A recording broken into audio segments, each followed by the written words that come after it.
ओम शांति। आवाज़ आ रही है मेरी? ओके। कुछ देर के लिए एक सुंदर यात्रा पर पहले चलते हैं।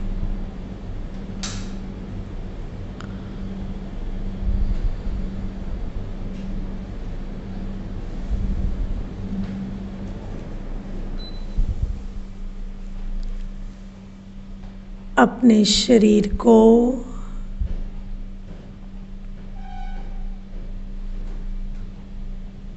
बिल्कुल स्थिर और रिलैक्स रखें।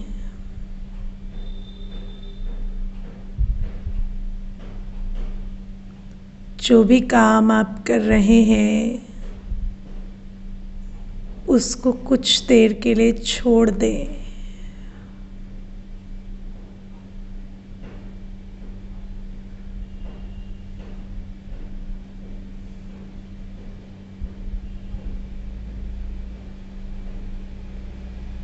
एक जगह पर बैठ जाएं, शरीर को स्थिर कर दें।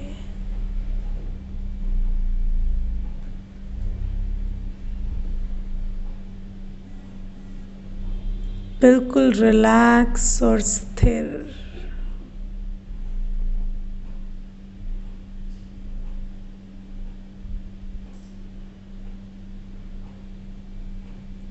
अपने मन को, बुद्धि को बाकी सारी बातों से 10 मिनट के लिए फ्री कर दें।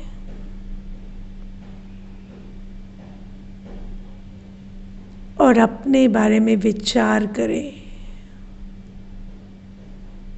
स्वयं को देखें।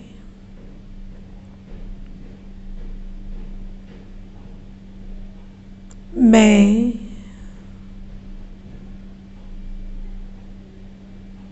इस भौतिक जगत में एक मेहमान हूँ।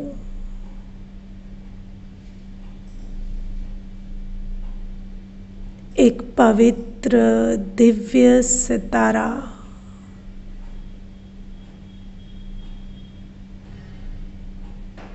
इस घड़ी केवल स्वयं को स्मृति में रखें। बाकी सब बातें 10 मिनट के लिए छोड़ दें। अपने आप को देखें, एक पवित्र दिव्य सितारा। मैं इस भौतिक जगत से बिल्कुल अलग हूँ। ये शरीर, इस संसार के सारी वस्तु और वैभव 5 तत्वों से बने हैं। ये भौतिक जगत है। 5 तत्वों को इंद्रियों से देखा सुना जा सकता है। मैं 5 तत्वों की बनी हुई नहीं हूँ।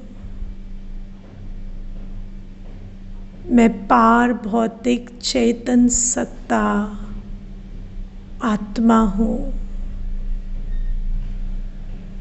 एक शुद्ध पवित्र ऊर्जा जिसे ना कोई छू सकता, ना हवा उड़ा सकती, न कोई काट सकता, न कोई मार सकता। मैं अजर अमर अविनाशी सितारा हूँ। केवल स्वयं को देखें। पवित्रता की चमक,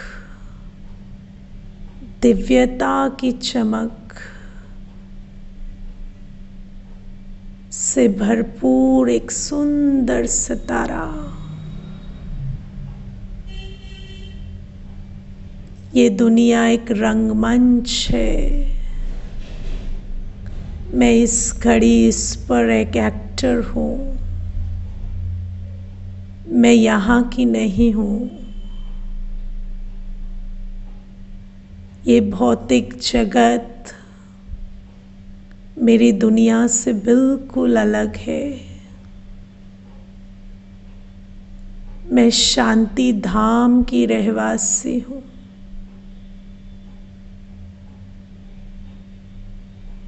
अपने आप को देखें।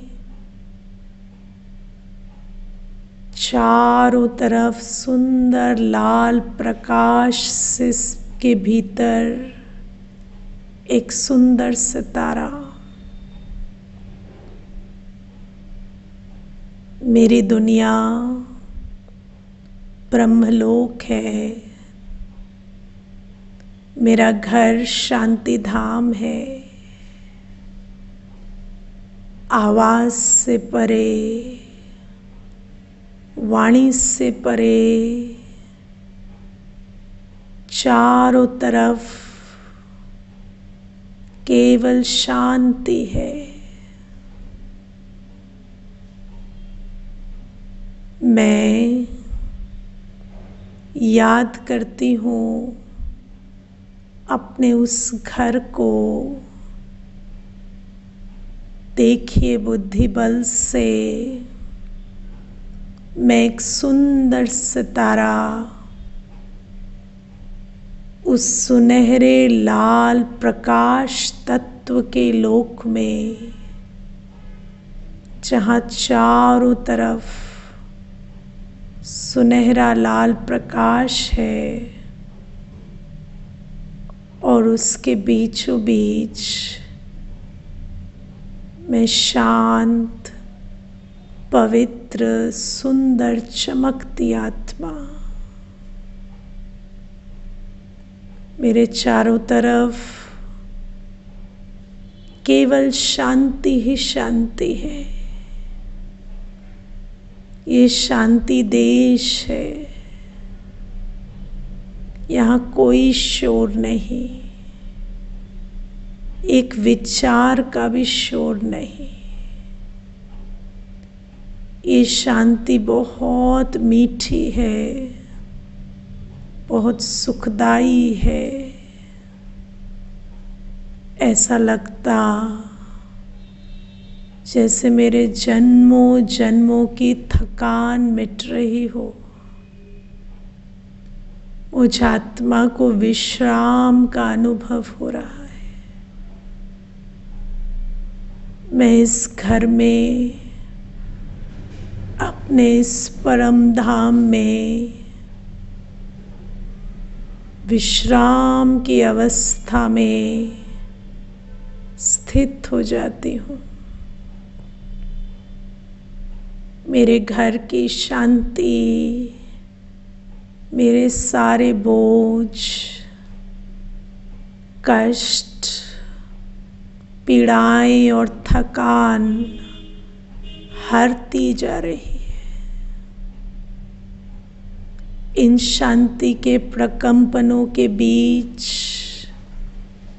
मेरी सारी थकान उतरती जा रही है। मैं बिल्कुल हल्की होती जा रही हूँ। कुछ देर अपने आप को अपने घर का, अपने शांति देश का, इसके शांति के वातावरण का सुख लेने दें।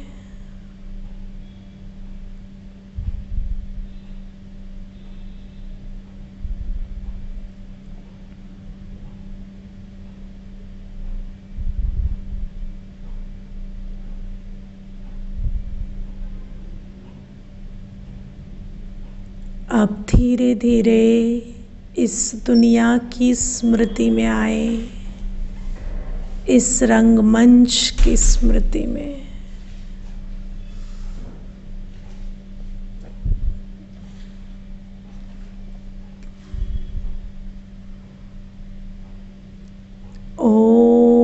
शांति।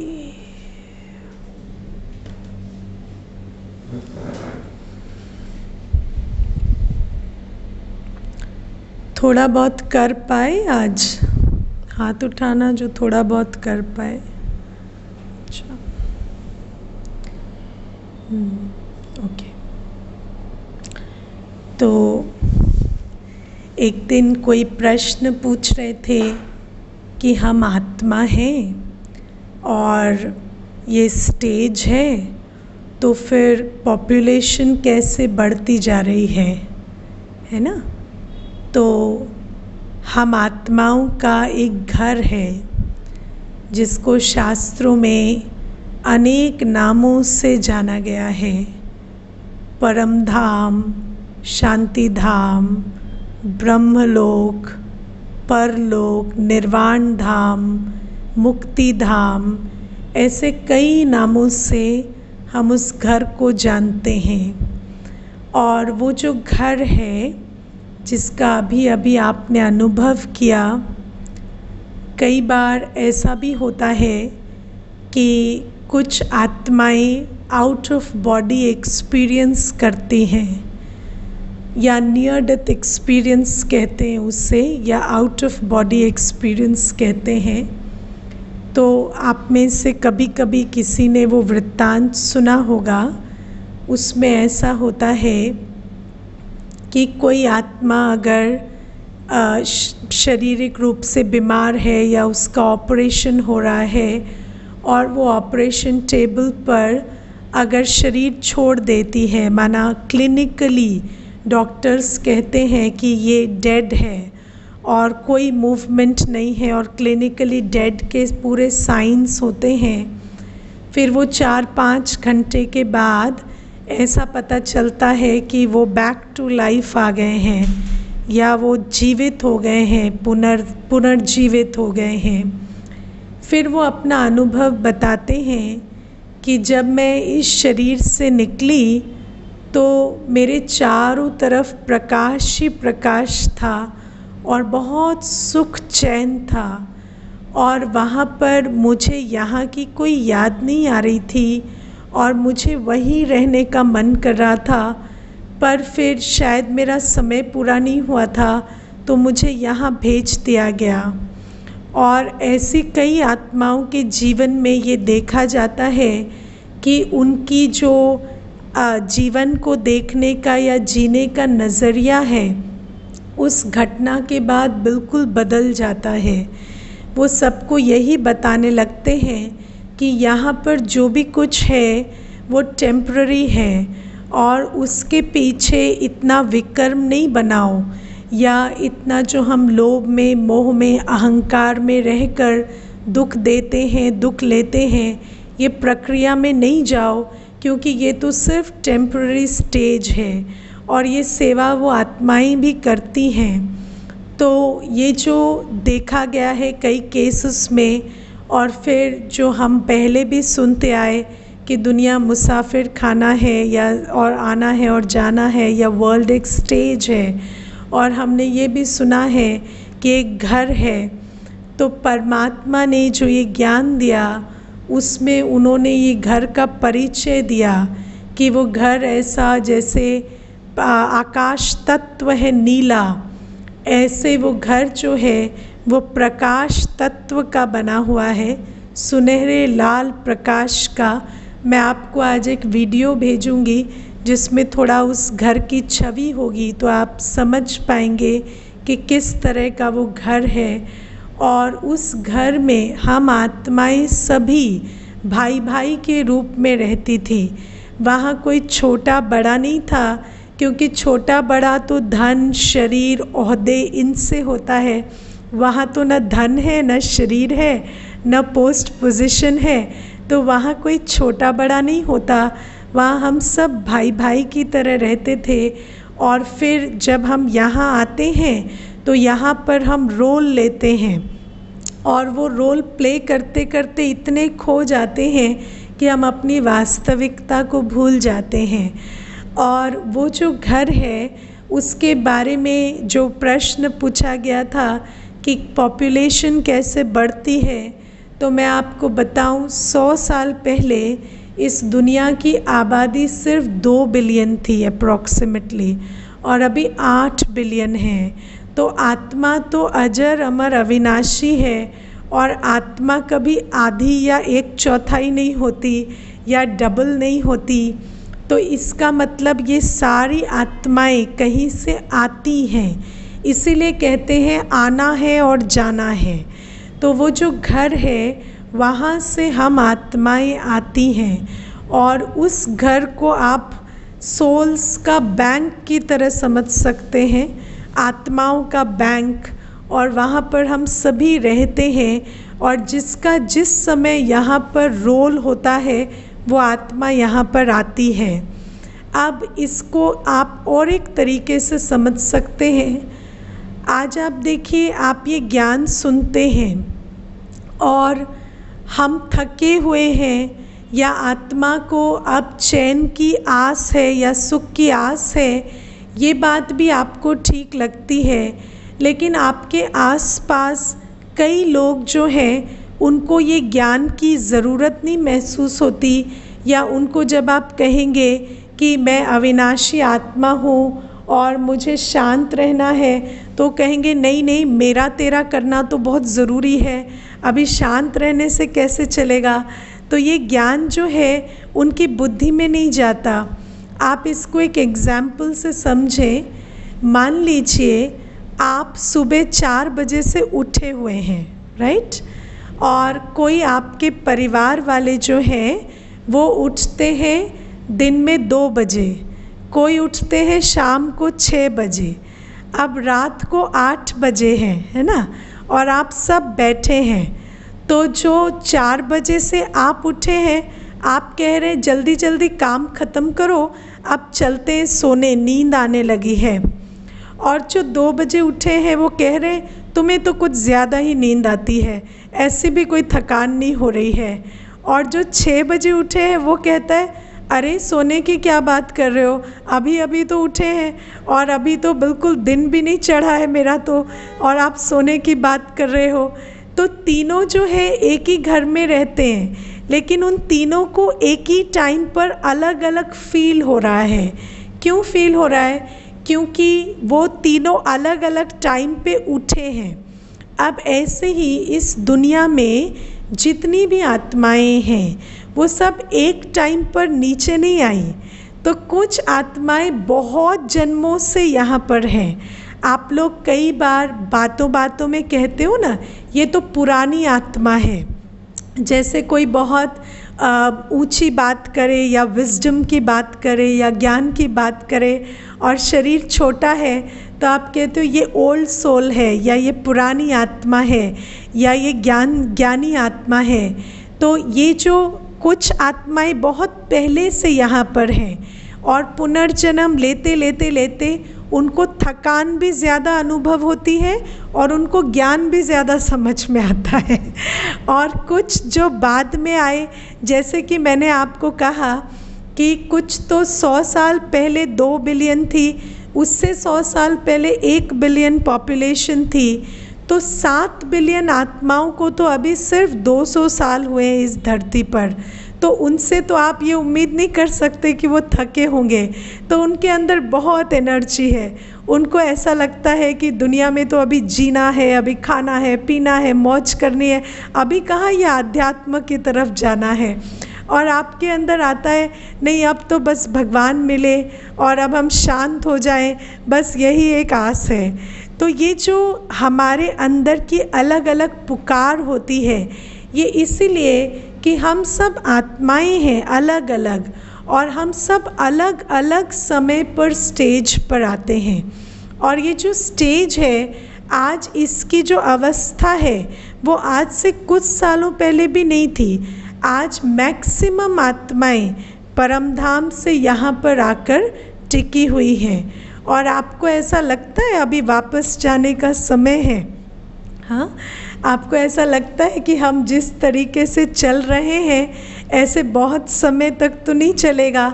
तो ये जो कोर्स हो रहा है, और ये जो हम आपको बार बार कहते हैं कि परमात्मा ज्ञान दे रहे हैं, तो इसका कुछ तो मतलब होगा ना, क्यों भगवान आकर ज्ञान दे रहे हैं और वो कैसे ज्ञान दे रहे हैं वो हम धीरे धीरे समझेंगे। पर ये कोर्स कोई मोटिवेशनल कोर्स नहीं है कि बस आपको 5-10 मिनट या 1 घंटा पंप अप करने वाला। ये सत्य ज्ञान का कोर्स है और ये भगवान ने जो सत्य ज्ञान हम आत्माओं को दिया उस पर आधारित है। तो इस बात को हमें समझना है कि घर जो है वो अलग है, मैं एक आत्मा हूँ। अब मैंने आपको आत्मा के परिचय में बहुत सारी बातें बताई हैं, आज हम थोड़ा सा उसको एक पूरा कॉम्प्रिहेंसिव एक जिस्ट बनाएंगे, उसका एक तंत्र बनाएंगे। मैंने आपको शायद कहा था कि किसी के बारे में भी जानने के लिए 6 बातें जाननी होती हैं: नाम, रूप, एड्रेस, गुण, कर्तव्य और संबंध। नाम, रूप, एड्रेस, गुण, कर्तव्य और संबंध। आज तक हम अपने इन 6 आयामों के बारे में जो भी जानते थे वो एक भ्रम था। वो उसी को माया कहते हैं, है ना, कहते हैं ना ये दुनिया सत्य नहीं है। तो सत्य क्यों नहीं है? क्योंकि हम जो अपने बारे में समझते थे वो सत्य नहीं था। आपने ये बात सुनी है कि दुनिया में कहते हैं सबसे बड़ा प्रश्न है मैं कौन हूँ। अब मैं कौन हूँ में तो आप एक पूरा लंबा चौड़ा ऐसे लिख सकते हैं, तो फिर मैं कौन हूँ इतना बड़ा प्रश्न क्यों है? क्योंकि जिस तरह से हम अपना परिचय देते थे वो देह अभिमान के स्वरूप से था। माना हम अपने को शरीर समझकर अपना वो परिचय समझते थे। लेकिन परमात्मा हमें हमारा सत्य परिचय देते हैं कि मेरा नाम क्या है? आत्मा। रूप क्या है? प्रकाश बिंदु। मेरे गुण क्या हैं? ज्ञान, पवित्रता, शांति, प्रेम, सुख, आनंद और शक्ति। मेरा एड्रेस क्या है? परम धाम, परमानेंट एड्रेस। और टेम्पररी एड्रेस कहाँ है? यहाँ भ्रिकुटी के पीछे। ओके। इसके बाद हमारा कर्तव्य क्या है? तो अब कर्तव्य क्या है? तो आप देखो, आप कहेंगे कि मेरा कर्तव्य बच्चे को संभालना है। बच्चे को संभालना आपका किसका कर्तव्य है? आपके माँ के रोल का कर्तव्य है, पिता के रोल का कर्तव्य है ना। मुझे ऑफिस का काम देखना है, वो आपके इंजीनियर या डॉक्टर या जो भी रोल में आप हैं, टीचर है या लेबरर है या जो भी है, वो रोल का कर्तव्य है वो। तो वो सारे कर्तव्य तो हम निभाते हैं जो दुनिया के हिसाब से हमें रोल में मिले हैं। लेकिन मुझ आत्मा का कर्तव्य क्या है? तो मुझ आत्मा का कर्तव्य है अपनी स्वस्थिति में स्थित रहकर इस सृष्टि में शांति, पवित्रता के प्रकंपन फैलाना। जब आप अपने आप को शांत पवित्र अवस्था में स्थित करते हैं, स्वमान में स्थित करते हैं कि मैं शांत पवित्र आत्मा हूँ, तो आप उन गुणों का अनुभव करते हैं और उन गुणों की वाइब्रेशन अपने चारों तरफ फैलाते हैं। आज आप देखिए दुनिया में बहुत सारे काम हो रहे हैं, हर एक अपना जो फिज़िकल रोल है वो निभा रहा है। लेकिन आज इस दुनिया में सबसे ज़्यादा ज़रूरत किस चीज़ की है? हर एक को सुख, शांति, पवित्रता, प्रेम, इनकी ज़रूरत सबको है। आप सब ने कल न्यूज़ सुनी है ना, तो वो एक्टर ने सुसाइड कर लिया, राइट। तो ऐसा तो नहीं है कि पैसा नहीं है या कोई और चीज़ नहीं है। वास्तविकता में हर एक को ज़रूरत किस चीज़ की है? ज्ञान, पवित्रता, शांति, प्रेम, सुख, आनंद और शक्ति की। इसीलिए शरीर के दृष्टिकोण से बच्चों को खाना खिलाना, हाँ वो मेरा कर्तव्य है। उनको स्कूल के लिए तैयार करके भेजना, हाँ वो मेरा कर्तव्य है। उनका कपड़े का अरेंजमेंट हो सके, रहने का, खाने का, सबका अरेंजमेंट हो सके, उसके लिए हाँ मुझे ऑफिस जाना है और कमाना है। लेकिन वो जो बच्चा है जिसके लिए आप ये सब कुछ कर रहे हैं, वो है कौन? वो एक आत्मा है। और अगर उस आत्मा को ज्ञान, पवित्रता, शांति, प्रेम नहीं दिया तो फिर वो आत्मा कमज़ोर बन जाती है। और आप वही दे सकते हैं जो आपके पास है। अगर आपके पास ही नहीं है तो आप कैसे देंगे? आजकल तो मनुष्य कहता है कि अगर अच्छा नहीं लग रहा ना तो कुत्ता पाल लो, तो कुत्ता तुम्हें सुख देगा। अरे कुत्ता तुम्हें सुख दे सकता है, तुम अपने को और अपने बच्चों को सुख नहीं दे सकते। तो हमें दूसरों से सुख चाहिए। हम चाहते हैं कि हमारे आसपास पेट्स हो या मोबाइल हो, तो हम उस मोबाइल से सुख ले रहे हैं। तो जब हमारे अंदर ही शांति नहीं है, पवित्रता नहीं है, प्रेम नहीं है, सुख नहीं है, तो हम बच्चों को कैसे देंगे? और वो जो आत्मा खाली है, जैसे हम इतना कमाकर, घर बनाकर, सब कुछ कर कर खाली रहे, वो भी खाली ही रहेगी। और उसके बाद उस आत्मा को भी वो जो भरपूरता ना अनुभव करने के कारण वो भी वही डिस्कम्फर्ट अनुभव करेगी जो आज आप जीवन के इस पड़ाव में कर रहे हैं। इसीलिए हमारी 2 ड्यूटीज़ हैं। एक जिस्मानी ड्यूटी, जिस ड्यूटी के तहत हम कमाते हैं, संभालते हैं, खाना पकाते हैं, सफाई करते हैं, ये हमारी जिस्मानी ड्यूटी है। हमारी देश के प्रति जो ड्यूटी है वो भी हम करते हैं, टैक्सेस पे करते हैं। समाज के प्रति भी जो ड्यूटी है वो भी हम करते हैं। आपकी अगर कोई RWA है तो उनके भी जो चार्जेस है वो भी आप पे करते हैं। आप हर लेवल पर अपनी ड्यूटी निभाते हैं। लेकिन आपकी एक रूहानी ड्यूटी भी है जिसके तहत आपको अपने गुणों में स्थित रहना है। और उन गुणों से, जब आप उन गुणों में स्थित रहेंगे तो आपके आसपास वातावरण बनेगा उन गुणों का। आप देखो, जब एक शक्तिशाली आत्मा के संपर्क में आप रहते हैं तो उनके बोल से, उनके प्रेजेंस से आपको शक्ति मिलती है, राइट? मैं आपको बहुत सारे ऐसे इंसिडेंट सुना सकती हूँ। जैसे कोई आपदा आती है तो सभी भागने लगते हैं। जैसे जब सिनेमा हॉल्स में आग लग गई थी या कोई और ऐसा इंसिडेंट हुआ था, तो ये बातें सुनने में आई कि सब भाग रहे थे और एक दूसरे के पीछे भाग रहे थे और कोई भी रोके नहीं रोक रहा था। लेकिन एक व्यक्ति ने कहा, अरे सब रुको, थमो, धीरज धरो। तो देखा कि सबको शक्ति आई और सब देखने लगे हम कहाँ जा रहे हैं, एग्ज़िट किस तरफ है। और उस आत्मा ने लीड कर कर सबको सेफली बाहर निकाला। तो ऐसे बहुत सारे इंसिडेंट्स आते हैं जहाँ पर हम देखते हैं कि एक भय में है तो दूसरे के भय में आना बहुत नेचुरल हो जाता है। एक क्रोधी है तो दूसरा क्रोध करने लगे, ये बहुत नेचुरल हो जाता है। आप घर में देखते हैं, आलसी को देखकर आलसी बन रहे हैं सब, गुस्से वाले को देखकर सबको गुस्सा आ रहा है ना? चिड़चिड़े को देखकर सबको चिड़चिड़ाहट होने लगती है। तो हम आत्माओं की भी एक ड्यूटी है। वो क्या है? ये जो नकारात्मकता से और नकारात्मकता उपजती जा रही है, इस पूरे विशियस साइकिल को हमें रोकना है। और उसके लिए हर आत्मा का कर्तव्य है कि वो अपने गुणों, शक्तियों में स्थित होकर वो वातावरण बनाए, वो कर्म करे, वो बोल बोले, जिससे अन्यों को भी मार्ग मिले। हाँ, बाबा हमेशा वो लाइट हाउस का एग्जाम्पल देते हैं। जिस लाइट हाउस कहीं जाता है क्या मार्ग बताने के लिए? वो वहीं खड़ा रहता है ना? लेकिन जो शिप सारे होते हैं, वो शिप्स उस लाइट हाउस को देखते हैं और उनको मार्ग मिलता रहता है। उनको पता चलता है दिशा कहाँ जानी है या कौन सा टर्न लेना है। तो ऐसे ही हर आत्मा जब अपने गुणों, शक्तियों में स्थित रहती है तो उसको देखकर कईयों को मार्ग मिलता है।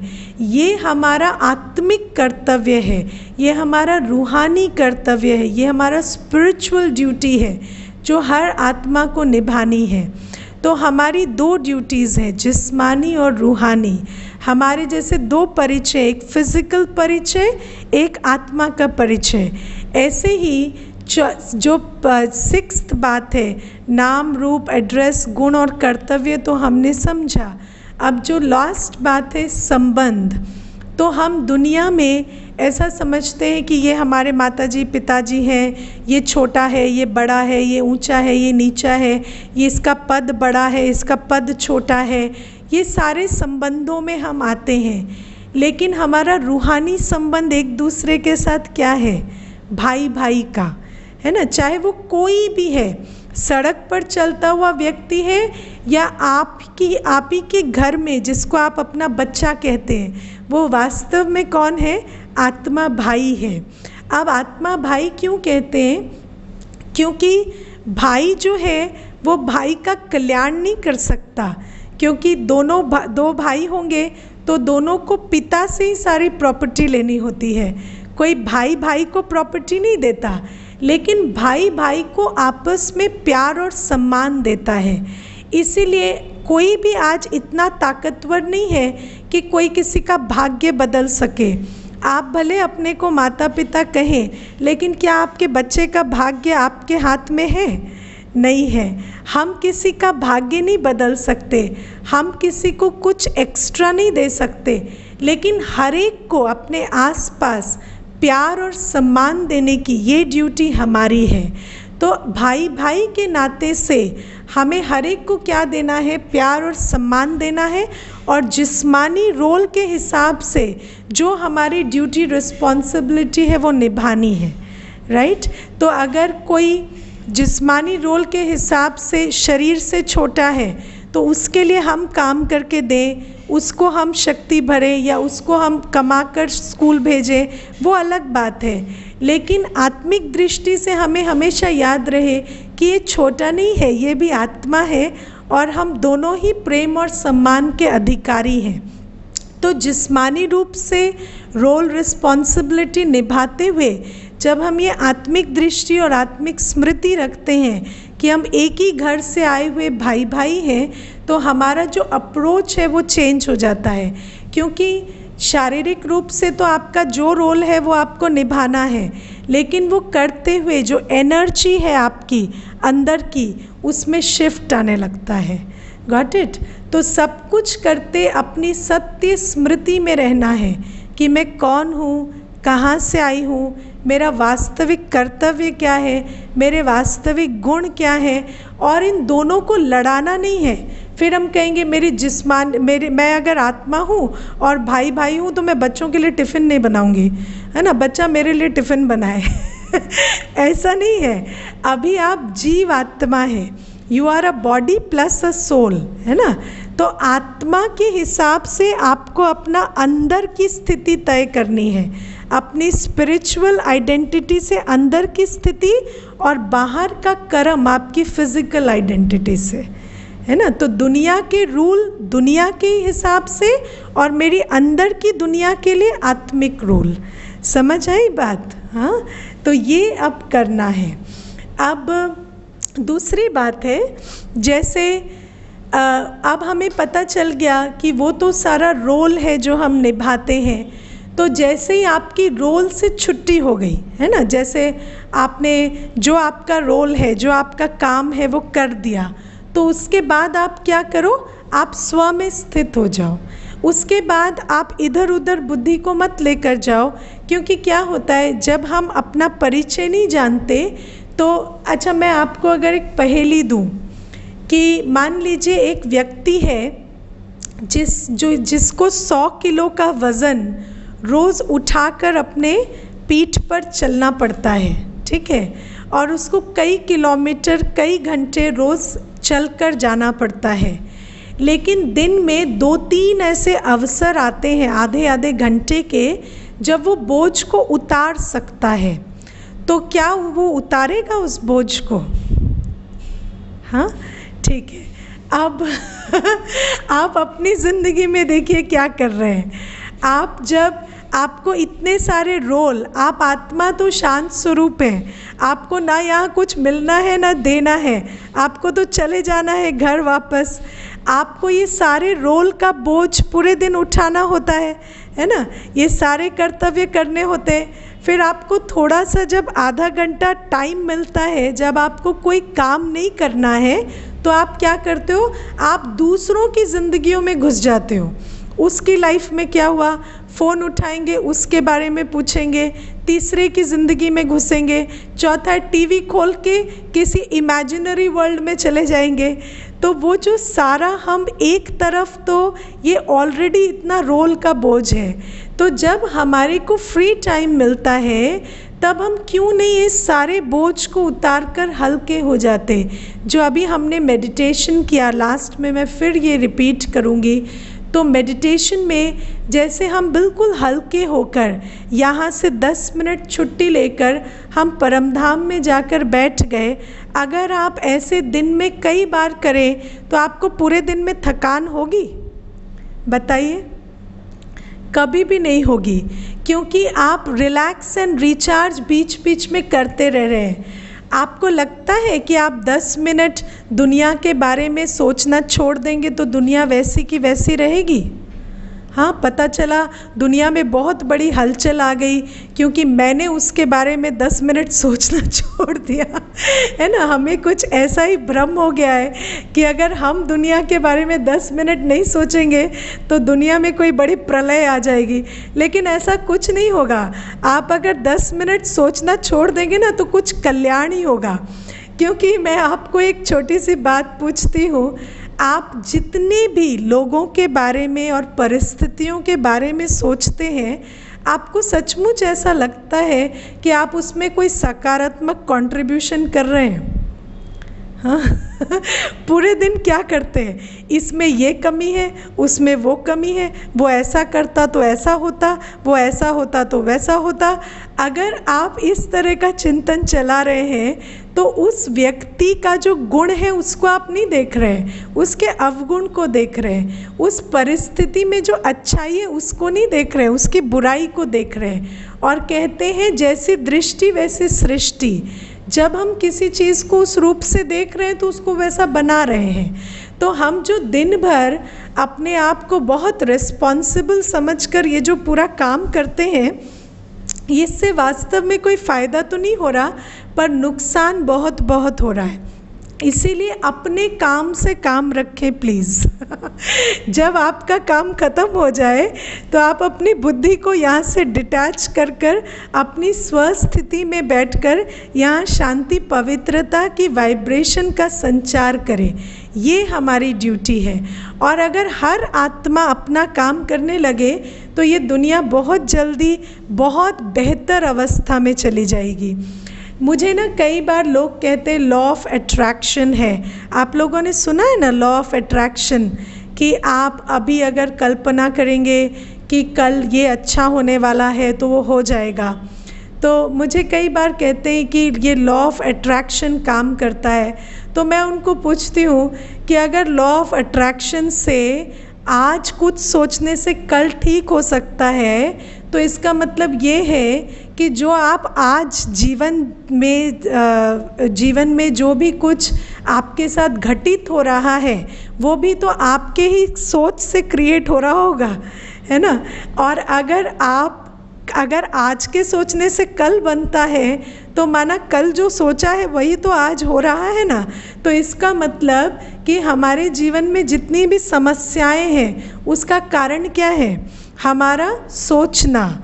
और हम ज़रूरत से ज़्यादा सोचते हैं और जितना भी सोचते हैं वो नकारात्मक और व्यर्थ सोचते हैं। इसीलिए हम धीरे धीरे हर चीज़ की जड़ों को अपनी सोच से काटते जा रहे हैं। तो हमें क्या करना है, अपना काम पूरा करना है और अपने मन को शांत कर कर बैठना है।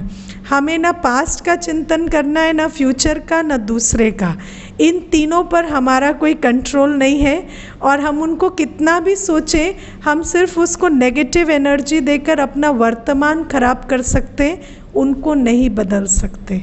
ओके, तो ये आपको अपना घर और आज अपना असली कर्तव्य भी समझ में आया। अब हम थोड़े से प्रश्न ले लेंगे, उसके बाद योग करेंगे।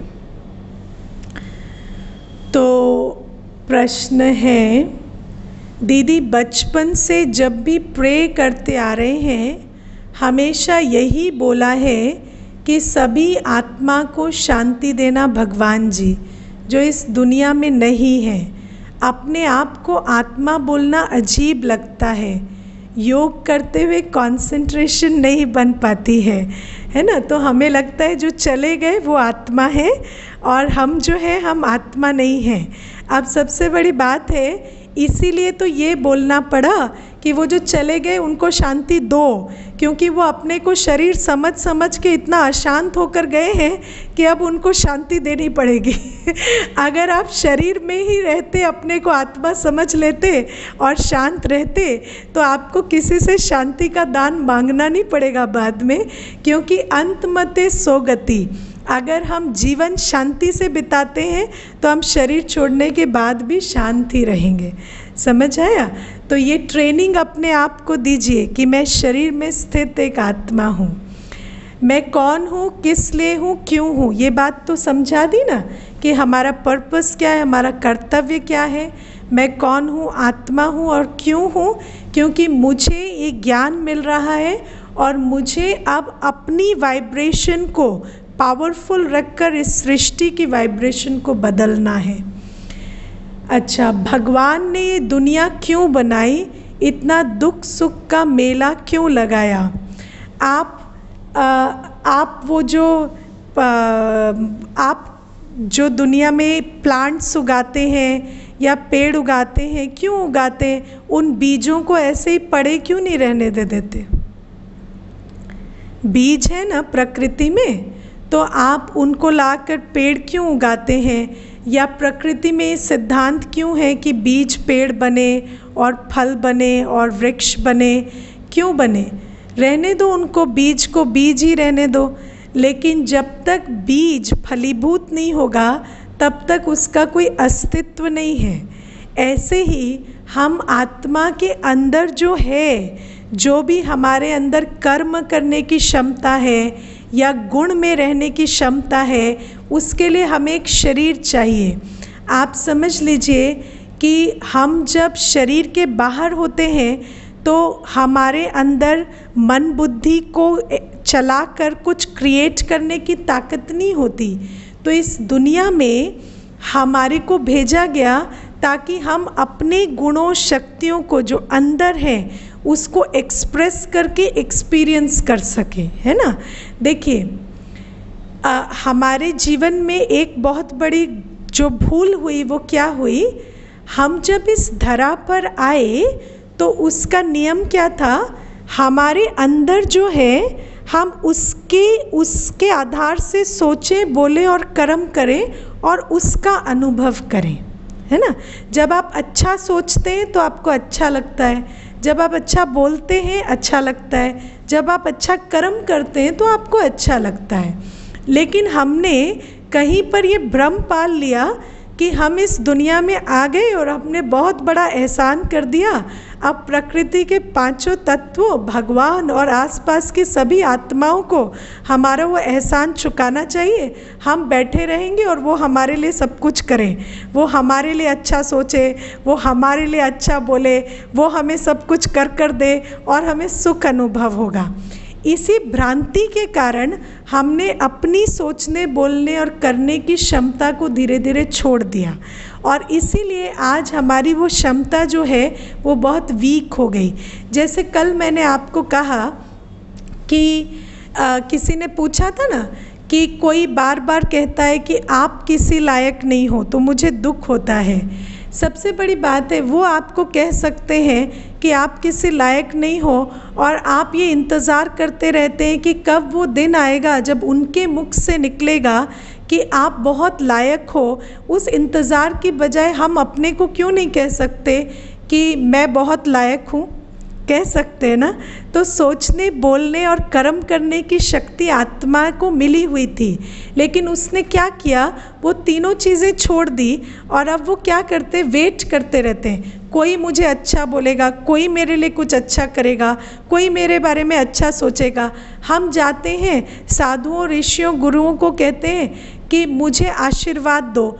क्यों? वो कह सकते तथास्तु तुम्हारा कल्याण हो, तुम अपने आप को नहीं कह सकते मेरा कल्याण हो, है ना। लेकिन हम तो अपने आप को दिन भर कोसते रहते हैं कि मेरा कल्याण कैसे हो सकता है, मेरे साथ तो कल ये भी हो सकता है, वो प्रॉब्लम भी आ सकती है, वो दुख भी आ सकता है। तो जो आत्मा अपने को कभी आशीर्वाद नहीं देती, उसको किसी का आशीर्वाद कैसे मिलेगा।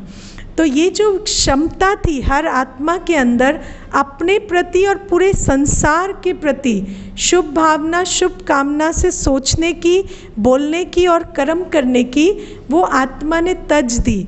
और बीच में आत्मा इस जोन में चली गई कि हम तो बैठे रहेंगे और बाकी सारी दुनिया हमारे लिए अच्छा सोचेगी, अच्छा बोलेगी, अच्छा करेगी। मैं आपको एक भाई की बात बताती हूँ। वो मेरे पास आया और उसने मुझे कहा कि दीदी मेरी लाखों रुपए की सैलरी है और मेरी सारी सैलरी किसी न किसी साधु संत के पास जा रही है और वो मेरे लिए कुछ यज्ञ करते हैं या पूजा करते हैं। मेरी जीवन में बहुत बड़ा संकट है, वो संकट उनके यज्ञ तप से हल हो रहा है। तो मैंने कहा कितने सालों से हल हो रहा है। तो कहते हैं अभी तो 5 साल हो गए। तो मैंने कहा अभी तक हल नहीं हुआ। तो कहते नहीं अभी वो कर रहे हैं कोशिश। फिर मुझे कहता है दीदी आप थोड़ा पानी चार्ज करके दे दो ना, दीदी आप मुझे कुछ भोग दे दो ना चार्ज करके। तो मैंने कहा नहीं, आपको पानी या भोग नहीं मिलेगा, आप बैठो और आप ज्ञान सुनो। आपके अंदर क्या अपने बारे में अच्छा सोचने की या अपने भविष्य के प्रति अच्छा सोचने की ताकत नहीं है। तो वो मेरी बात सुनता, फिर 5 मिनट के बाद कहता दीदी मुझे पानी चार्ज करके दे दो ना, दीदी ये ज्ञान मुझे नहीं सुनना है, दीदी मुझे ना भोग खिला दो। तो मैंने उस आत्मा के साथ हफ्ते भर तक ट्राई किया, लेकिन वो टस से मस नहीं हुई। तो आत्मा ने अपने हथियार ऐसे डाले हुए हैं कि मैं तो अपने बारे में अच्छा सोच ही नहीं सकता, मेरे अंदर तो अपने बारे में कोई शुभ भावना रखने की ताकत ही नहीं है। लेकिन वास्तविकता में भगवान आज हमें कहते हैं तुम अपने बारे में तो क्या, तुम्हारे अंदर इतनी शक्ति है कि तुम समस्त संसार के लिए बहुत शुभ भावना, शुभकामना रखकर इस पूरे संसार की वाइब्रेशन को बदल सकते हो। तुम एक एक आत्मा इतनी शक्तिशाली हो। तो भगवान ने हमें कोई दुख भोगने के लिए नहीं भेजा था, या हम दुख भोगने के लिए नहीं आए थे। दुख तो हम इसलिए भोग रहे हैं क्योंकि हमने सृष्टि के नियम को नहीं माना। और नियम ये है कि हम अपने और सबके प्रति अच्छा सोचें, बोलें और करें। इंतज़ार ना करें कि वो ऐसा हमारे प्रति करें, हम करें, हम इनिशिएटिव लें। अच्छा, अब ये तो हमारा वहम है कि हम सब चला रहे हैं, जो होना है वो तो होगा ही, बस हम बिना बात ज़िम्मा लेते हैं। दैट इज़ ट्रू, है ना। हमें सिर्फ अपनी ड्यूटी पूरी करनी है। हमारे को जो रोल मिले हुए हैं वो हमें पूरा करना है। हमारा रोल यहाँ पर क्या है कि हम जिसकी सृष्टि है, मालिक कौन है, भगवान है ना। हम तो उसके मैनेजर हैं। हम मैनेज करें, हम नफ़ा नुकसान हुआ, अच्छा बुरा हुआ, या मैं अमीर बन गया, मैं गरीब बन गया, मुझे ये फ़ायदा हुआ, मुझे ये नुकसान हुआ, इन चक्करों में ना जाएं। हम उसके कार्य को मैनेज करते हुए अपने आप को शांत, संतुष्ट और सुख स्वरूप में रखें। अच्छा, तो क्या जो व्यक्ति जानबूझकर गलत व्यवहार कर रहा हो उसके बारे में भी अच्छा ही सोचना चाहिए जी, क्योंकि जो आप उसे बनाना चाहते वो सोचिए, वो मत सोचिए जो वो है। क्योंकि अगर आज आप उसको वैसे देखेंगे जैसे वो है, तो कल वो इससे भी ज़्यादा बदतर बनता जाएगा। और अगर आप उसको उस दृष्टिकोण से देखेंगे जैसा आप उसे बनाना चाहते हैं, और उसको स्मृति में रख के आप उसको उस अनुसार बात करेंगे, तो उसके अंदर भी वो जो ज्ञान स्वरूप या प्रेम स्वरूप या सुख स्वरूप की अवस्था है वो जागृत होती जाएगी और वो भी अपनी स्मृति में आता जाएगा। अगर कोई इंसान अच्छा या प्यारा लगता है तो ये भी कोई पिछले जन्म के संस्कार हैं। हाँ, देखिए, जब हम आत्मा को वाइब्रेशन से पहचानती है ना। कई बार आप किसी को शरीर से नहीं पहचानते, आपको ऐसा लगता है हम इनसे पहली बार मिल रहे हैं, लेकिन सच ये है कि आप किसी भी आत्मा से आज पहली बार नहीं मिलते, उनसे आप पहले भी मिल चुके हैं। और जब जैसे कंप्यूटर का IP एड्रेस होता है ना, तो आप आईपी एड्रेस से उसके इंटरनेट को पहचानते हैं। ऐसे आत्मा आईपी एड्रेस से आत्मा को पहचानती है। उसको शरीर की ज़रूरत नहीं है, वो वाइब्रेशन से उसको कनेक्शन फील होता है। तो जब हम किसी से पहले मिल चुके हैं और हमारा संबंध बहुत अच्छा रहा है तो उनको देखकर हमें अच्छा लगता है। लेकिन सबसे बड़ी बात है कि अगर अच्छा लगता है तो हम ये सोचने लगे कि मुझे एक अच्छा लंच मिला है और मैं इसको ठीक से एंजॉय करूं और इस आत्मा के ऊपर पूरा पाइल ऑन करके अपना सारा सुख शांति इससे ले लूं, तो फिर वो धीरे धीरे संबंध जो है वो बुरा भी बनने में देरी नहीं लगती। इसीलिए कोई अच्छा लगता है इसका मतलब ये नहीं है कि आपका सारा सुख शांति का सोर्स वो बनने वाला है। कोई अच्छा लगता है तो भी हम अपनी स्वस्थिति में स्थित होकर उसके साथ मर्यादा पूर्वक व्यवहार रखें, राइट। क्योंकि जब कोई अच्छा लगता है तो हम ज़रूरत से ज़्यादा एंगेज होते हैं, और जब कोई भी चीज़ ज़रूरत से ज़्यादा होती है तो इसका मतलब है उसका अंत अच्छा नहीं होने वाला है। इसीलिए पुराना अकाउंट अच्छा था, लेकिन नए अकाउंट में प्रॉब्लम ना आ जाए इसके लिए मर्यादाओं का भी ख्याल रखना पड़ता है। हम हमारा भाग्य कैसे बना सकते हैं ये हम कल पूरी क्लास में समझेंगे, ठीक है। लेकिन दी अगर हम ये सोचें कि हम ना थोड़ा करें तो क्या बच्चों का या हमारा कुछ कम काम तो होंगे नहीं। मुझे समझ नहीं आया ये प्रश्न। अवंतिका बहन थोड़ा बोल के सुना दो, एक बार अनम्यूट कर देना अवंतिका बहन को। अवंतिका बहन बोल के सुना दो ये प्रश्न क्या कह रहे हो। हाँ हाँ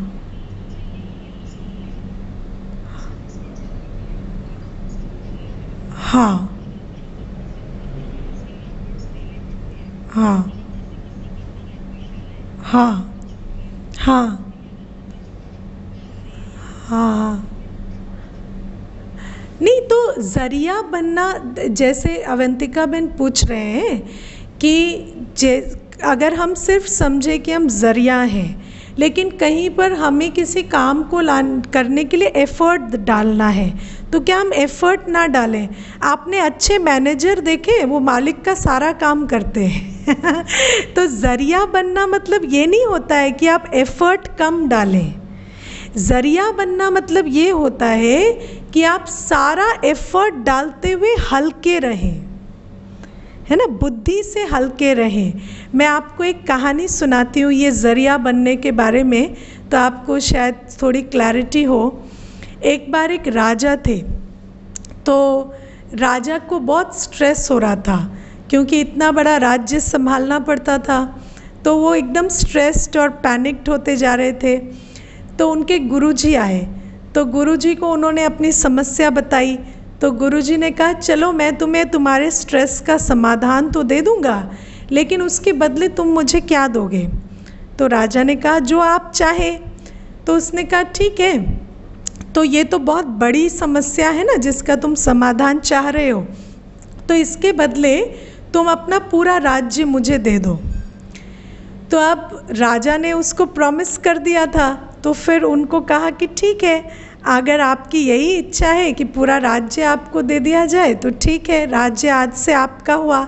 फिर राजा ने वो कागज़ पत्र दे दिए गुरुजी को। अब राजा बैठे थे, तो गुरुजी ने पूछा अब आप क्या करेंगे। तो बोला मैं कुछ कर लूँगा, कोई काम कर लूँगा। तो गुरुजी ने कहा अच्छा कुछ काम क्यों करेंगे, मैं ये राज्य जो है इसको आप बहुत समय से संभालते आए हैं, तो क्या करिए अभी मैं तो साल भर यात्रा के लिए जाऊंगा, तो आप इसे फिर से संभालने लगिए। और लेकिन इस समय ये राज्य आपका नहीं है, आप सिर्फ मैनेजर हैं, तो आप अपने आप को मालिक समझना नहीं, और मैं 1 साल के बाद आकर सारा लेखा जोखा लूँगा। तो जब 1 साल के बाद गुरुजी आए तो उन्होंने कहा राज्य ठीक चल रहा है। तो बोला हाँ बढ़िया चल रहा है, बस पिछले महीने बाढ़ आ गई थी, थोड़ा नुकसान हो गया था, उससे पहले कुछ एक आपदा आ गई थी, कुछ कष्ट हो गया था, लेकिन वो सारा मैंने हिसाब में लिख दिया है, आप देख लीजिएगा। तो फिर गुरुजी ने कहा तुम्हें तो कोई स्ट्रेस नहीं हो रहा ना। तो राजा कहता नहीं मुझे क्यों स्ट्रेस होगा, ये आपका है, मैं तो मैनेजर हूँ। तो बोले तुमने कोई कमी तो नहीं की ना संभालने में। तो बोले नहीं, आपने मुझे मैनेजर की ड्यूटी दी थी, मैं कमी क्यों करूँगा। तो फिर उसको कहा ठीक है, हिसाब किताब तो मैं देख लूँगा, अब तो मुझे दोबारा जाना है, तो 1 साल और संभालो। तो समझ आई बात। संभालना मतलब ये नहीं होता है कि हम कोई कम एफर्ट लगाएं, लेकिन जहाँ पर मैंपन और मेरापन नहीं होता, जहाँ हम ये समझते ना मैं इंस्ट्रूमेंट हूँ, मैं यहाँ हूँ, मुझे रोल अच्छे से अच्छा प्ले करना है। जैसे आप अभी देखिए, मैं क्लास कराती हूँ, अब कोई मुझे बोलने वाला थोड़ी है, मैं कैसी भी क्लास करा सकती हूँ, मैं चाहूँ तो ऐसे ही ऊपर ऊपर से कुछ सुना के भी जा सकती हूँ, लेकिन मुझे लगता है कि मैं अच्छे से अच्छी क्लास कराऊँ। क्यों लगता है? क्योंकि वो मेरी क्वालिटी है ना। मैंने अपने आप को स्वमान दिया है कि मैं एक लायक आत्मा हूँ। तो जब मुझे अपनी स्मृति है तो मेरा कर्म कैसा होगा। तो आप कुछ भी इसलिए मत कीजिए कि बच्चों के लिए करना है, पति के लिए करना है, या इससे कोई ये फल मिलने वाला है, इसलिए करिए क्योंकि मैं जब इतनी ऊंच क्वालिटी की आत्मा हूँ तो मेरा हर कर्म कैसा होना चाहिए, बहुत स्पेशल होना चाहिए। तो मैं अपना पूरा एफर्ट दूँ, अच्छे से अच्छा काम करूं, क्योंकि वो मेरा गुण है और अपने गुण के आधार से मुझे कर्म करना है, बाकी रिजल्ट के आधार से या रिस्पॉन्सिबिलिटी के आधार से नहीं करना। और जब मैं अपना बेस्ट देती हूँ तो उसका जो बेस्ट फल है वो मुझे कर्म सिद्धांत के रूप में मिलता ही है। और जहाँ मैंपन मेरापन आ जाता है वहाँ हम अतीत, भविष्य और दूसरे के संस्कारों में उलझकर अपना कर्म ही नहीं करते, है ना। ठीक है, तो आपके हाथ में अतीत नहीं है, भविष्य नहीं है, दूसरा नहीं है, आपके हाथ में सिर्फ वर्तमान है। वर्तमान कितना लंबा है? वर्तमान की कितनी अवधि होती है? वर्तमान 1 सेकंड लंबा होता है, और वो 1 सेकंड को अगर आपने ग्रैब नहीं किया, अगर आपने उस 1 सेकंड में अपना बेस्ट सोच, बेस्ट बोल और बेस्ट कर्म नहीं किया तो वो आपके हाथ से चला जाता है। और ऐसे कितने सेकंड हमारे अतीत, भविष्य और दूसरे के चक्कर में जा रहे हैं, क्योंकि हमें ये मैंपन, मेरेपन ने घेर रखा है। ठीक है, तो इसीलिए परमात्मा कहते कि तुम सिर्फ ये करो कि तुम किसी भूत, भविष्य या दूसरे के बारे में अपने को जिम्मेवार मत समझो, अपना बेस्ट परफॉर्मेंस तुम हर सेकंड दो, और एक एक सेकंड मिलकर ये पूरा जीवन बनता है। और अगर हर सेकंड परफेक्ट है तो जीवन भी परफेक्ट बनेगा ही बनेगा। ठीक है, और कर्म सिद्धांत मैं समझाऊंगी, कर्म, भाग्य, ये सारी बातें हम करेंगे। दीदी मैं कभी रिज़ल्ट और मैं मेरा नहीं लाती, मैं तो लगता है बस एक नौकरी कर रही हूँ, बट मेरा मतलब अगर इस धर्म को करते हुए अगर कुछ गलत हो तो वो गलती होगी। अच्छा, सबसे बड़ी बात है कि कभी कभी हम जब सोचते हैं ना मैं तो सिर्फ नौकरी कर रही हूँ, तो कभी हम अपना बेस्ट परफॉर्मेंस भी नहीं देते। इसीलिए स्वस्थिति में स्थित होकर नौकरी करनी है। नौकरी करने में ढीलापन नहीं लाना है। जब आप अपना बेस्ट देते हैं ना तो आपको कभी गिल्ट नहीं होता। गिल्ट तब होता है जब आपको पता होता है कि कुछ मार्जिन है जहाँ पर आप बेटर कर सकते थे, है ना। मेरे को ना एक बार एक भाई कहते हैं, दीदी मेरे माता पिता को मैं साथ में नहीं रख पा रहा, तो क्या ये गलत है? तो मैंने कहा आप ये प्रश्न पूछ रहे हैं तो इसका मतलब है कि आप उनको साथ में रख सकते हैं पर नहीं रख रहे हैं। क्योंकि जो नहीं रख सकता वो ये प्रश्न नहीं पूछता, है ना। जिसकी क्षमता ही नहीं वो नहीं पूछता, क्योंकि उसको पता है कि मेरी क्षमता इतनी है, मैं नहीं कर सकता। लेकिन जिसकी क्षमता होती है उसका दिल खाता है कि मैं ये कर सकता हूँ पर मैं नहीं कर रहा, है ना। तो जब गिल्ट आता है इसका मतलब है कि कहीं ना कहीं हम उसमें इम्प्रूवमेंट ला सकते हैं पर हम नहीं ला रहे, क्योंकि जिसको समझ ही नहीं ये बेटर हो सकता है उसको तो वही अच्छा लगेगा। जैसे मैं आपको बताती हूँ, जब मैं खाना बनाती हूँ तो मुझे कभी कभी लगता है ये सब्ज़ी परफेक्ट नहीं बनी, है ना। क्यों? क्योंकि मुझे पता है वो परफेक्ट बनती है तो कैसी लगती है। और जैसे कुमार होते हैं ना जो खाना नहीं बनाते ज़्यादा, तो वो उसी सब्ज़ी को खाते हैं तो कहते हैं बहुत अच्छी बनी है दीदी, इससे तो अच्छी बन ही नहीं सकती। क्यों? क्योंकि उनको आइडिया ही नहीं है इससे भी अच्छी बन सकती तो जब तक आपको ये ना पता हो इससे बेहतर हो सकता है, तब तक आपको गिल्ट नहीं होता, है ना। तो गिल्ट हो रहा है इसका मतलब you can do better and you should do what you can do, ठीक है। अगर हम बोलेंगे नहीं कि मैंने ये किया है, तो लोगों को बस खुद को ही प्रोजेक्ट करते हैं और हमें नीचा दिखाते हैं। हाँ, तो कोई बात नहीं, दूसरे अगर इस बात से खुश होते हैं कि वो आपको ये कह पा रहे हैं कि वो आपसे ज़्यादा कर रहे हैं, तो आप उनको वो सुख दे दीजिए, उसमें जाता क्या है है ना। मैं आपको एक भाई की बात बताती हूँ, उसने मुझे बहुत अच्छी एक बात कही। वो कहता है मेरा दोस्त कल मुझे फ़ोन किया और वो बहुत उदास था। मुझे कहता है सब मुझे यूज़ करते हैं, सब मुझे यूज़ करते हैं। तो मैंने उसको कहा देख, सब तुझे यूज़ करते हैं तो तू यूज़फुल होगा ना। तो उसके अंदर आया, अच्छा मैं यूज़फुल भी हो सकता हूँ, तो मैं यूज़फुल हूँ। तो उसने उस दिन से सोचा सब मुझे यूज़ कर रहे हैं तो मैं यूज़फुल हूँ, ये तो मैंने कभी सोचा ही नहीं था, ये तो बहुत खुशी की बात है ना। तो अगर कोई इस बात से खुश है कि आप ठीक नहीं है या आपको कुछ नहीं समझकर खुश है, तो उनको खुश होने दीजिए, लेकिन आप अपने को कम मत समझिए, है ना। जब आप अपने को समझते हैं कि मैं कौन हूँ और मैं कैसे हूँ, ये मुझे मालूम है। मैं आपको बताऊँ, मैंने ज़िंदगी में बहुत समय ये कोशिश की है कि दूसरे मुझे पहचाने, लेकिन मुझे ये समझ में आया कि शायद मैं खुद को नहीं पहचानती थी, इसीलिए दूसरे नहीं पहचानते थे। और जब मैंने खुद को पहचान लिया तो मुझे इस बात की परवाह ख़त्म हो गई कि दूसरे मुझे पहचानते या नहीं पहचानते ओके, तो इस बात को हमेशा याद रखिए।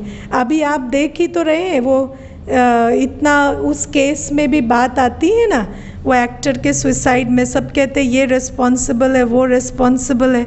लेकिन सबसे बड़ी बात है, दुनिया आपके साथ कुछ भी करे, आप अपने साथ क्यों बुरा करो, है ना।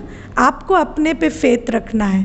दुनिया में अगर आप सोचेंगे कि सब आपको अपलिफ्ट करके आगे बढ़ा दें, कोई आपको प्लेट पे लाकर कुछ देने वाला नहीं है ना। हर एक की ड्यूटी है आपको पीछे खींचना, वो अपनी ड्यूटी बहुत अच्छी निभा रहे हैं। आप अपनी ड्यूटी पूरी कीजिए अपने प्रति, आपका काम है आगे बढ़ना, और कोई रोके तो उससे नहीं रुकना। ओके, चलिए थोड़ा योग कर लेते हैं।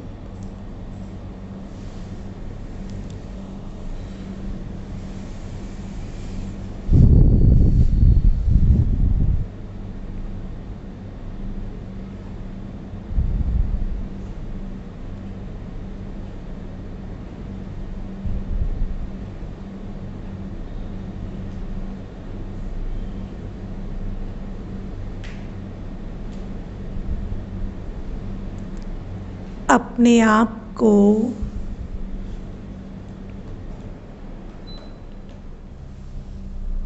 इस देह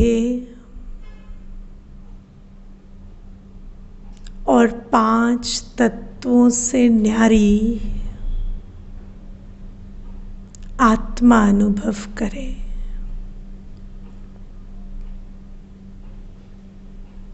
एक सुंदर दिव्य सितारा,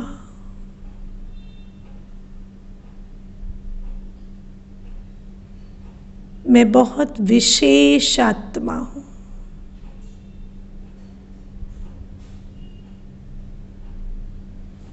गुणों शक्तियों में भरपूर, मैं स्वयं को पहचानती हूँ।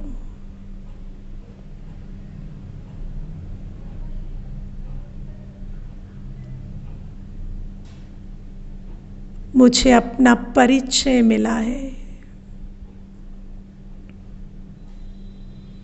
मैं साधारण नहीं, विशेष हूँ।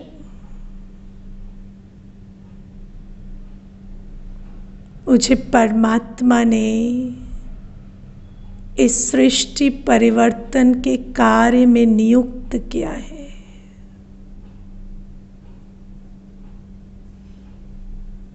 मैं हर परिस्थिति के बीच शांत रहे शांति का वातावरण बनाती हूँ। मेरे अंदर वो शक्ति है, सब कुछ सुनते देखते बिल्कुल शांत, शीतल, शुभ भावना संपन्न रहने की शक्ति।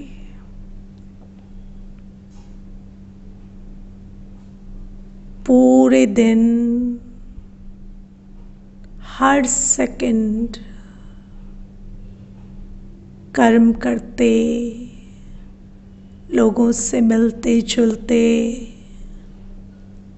सुनते देखते, मैं बिल्कुल शांत, स्थिर, शीतल रहे शांति के प्रकंपन फैलाती हूँ। मैं जहाँ बैठती हूँ वहाँ शांति का वातावरण बन जाता है। अपने आप को देखें, जहाँ आप बैठे हैं एक शांत सितारा, वो कमरा शांति के प्रकाश से आलोकित होता जा रहा है।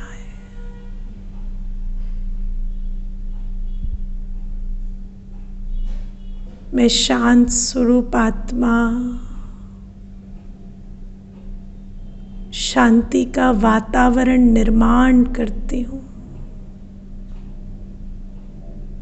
मैं इस विश्व को सुख शांति का दान देने वाली शांति देवा हूँ।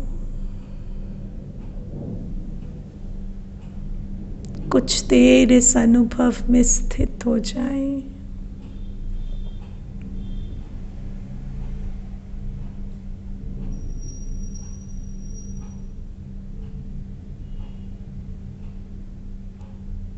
ओम शांति।